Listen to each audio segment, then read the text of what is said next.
Magandang umaga mga kahuan. Narito na ang Pag-asa Weather Update today. Magandang umaga po sa ating lahat. Narito ang ating weather update para sa araw ng Miyerkules, June 10, 2026.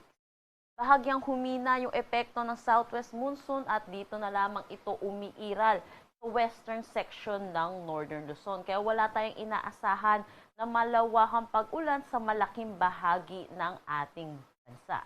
Inaasahan po natin more on localized thunderstorm ang magpapaulan sa malaking bahagi ng ating bansa, liban na lang dito sa western section ng northern Luzon na inaasahan po natin yung mataas na tsansa ng mga kalat-kalat na pag-ulan. Wala rin naman tayong minomonitor na anumang bagyo or low pressure area sa loob at labas ng ating Philippine Area of Responsibility.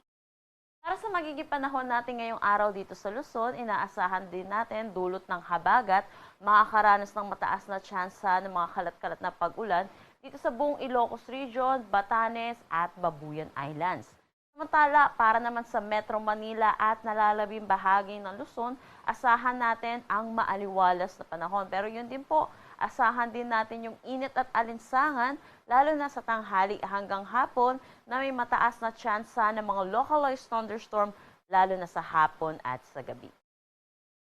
Agwat ng temperatura para sa Metro Manila, 27 to 33 degrees Celsius, Lawag, 25 to 32 degrees Celsius.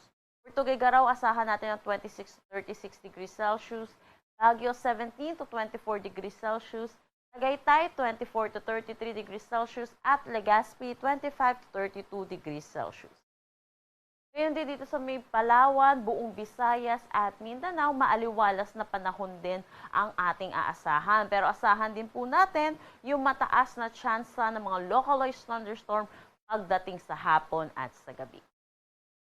Agwat ng temperatura para sa Calayan Islands at Puerto Princesa, 26 to 33 degrees Celsius. For Iloilo, 25 to 33 degrees Celsius.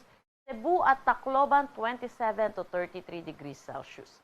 For Cagayan de Oro, 26 to 32 degrees Celsius. Zamboanga, 24 to 34 degrees Celsius. At Davao, 26 to 33 degrees Celsius. Wala naman tayong nakataas na anumang gale warning sa anumang seaboards ng ating bansa.